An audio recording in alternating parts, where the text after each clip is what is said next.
Welcome back to Shelf Help, your guide to life-changing reads.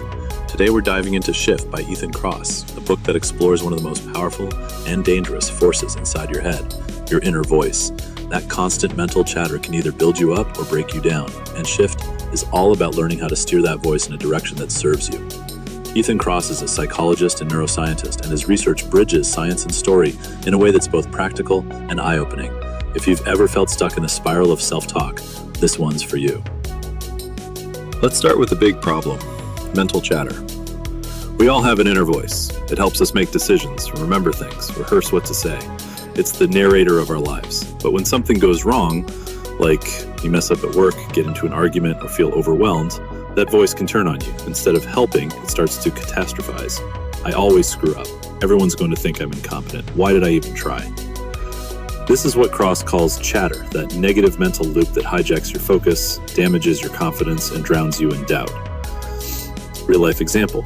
Imagine you're about to give a presentation, and your inner voice says, "You're going to mess this up." That voice triggers anxiety, which makes you fumble your words, which then confirms the voice was right. It becomes a self-fulfilling prophecy. So why do we chatter? Kross explains that the brain evolved this internal monologue to simulate events and solve problems. But when emotions run high, the system backfires.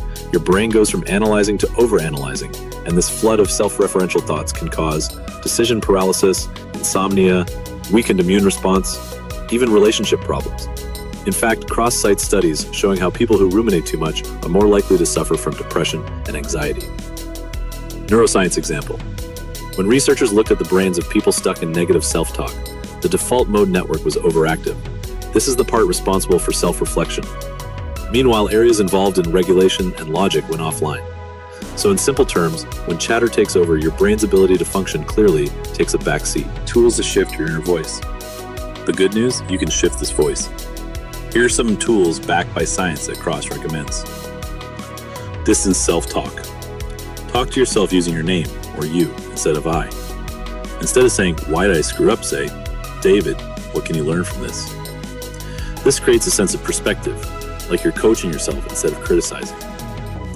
Mental time travel. Zoom out. Ask, will this matter in 5 days, 5 months, 5 years? Suddenly, what feels huge becomes smaller. Rituals and objects. Create a calming routine or keep a symbolic item. Think of athletes kissing a necklace before a race or journaling before bed. It gives your mind an anchor, a sense of control in chaos. Environmental shifts.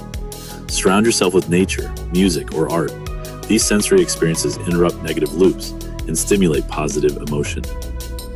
Example, Kross shares how walking through a park, even just looking at trees, has been proven to reduce rumination. This isn't fluffy feel-good advice. It's measurable neuroscience. Social strategies, who you talk to matters. Kross says when it comes to managing chatter, who you talk to is just as important as what you say. There are two types of people. Empathizers, they make you feel heard, but may unintentionally keep you stuck in the loop. Perspective givers, they listen, then help you zoom out and move forward. Danger zone, venting too much with friends or just echo your frustration can feel good short term, but it can reinforce your chatter. Better approach, choose friends who can do both, validate your emotions, and help you reframe your thoughts. Example, let's say you're heartbroken after a breakup. One friend says, "They were the worst, you deserve better." Another says, "You're hurting and that's real, but this pain will pass, and here's what you've learned." That second response is what helps your inner voice shift. The power of awe, service, and story. Kross also explores his 3 surprising strategies that help quiet the mind. Awe. Being in the presence of something vast, like stargazing or standing at the edge of the ocean, makes your problems feel smaller. It activates a sense of humility and perspective. Helping others. When you step out of your own head to assist someone else, you gain a sense of purpose. It rewires the narrative from "I'm helpless" to "I'm helpful." Rewriting your story. You are not the voice in your head. You are the one listening to it. That means you can rewrite the story it tells. Example, instead of thinking, "I failed that job interview," you can say, "That experience taught me how to prepare better next time."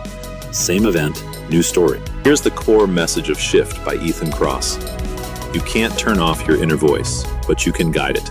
Chatter is a part of being human, but by using tools like distanced self-talk, time travel, rituals, awe, and the right kind of conversations, you can change the tone of that voice, from critic to coach, from spiral to solution.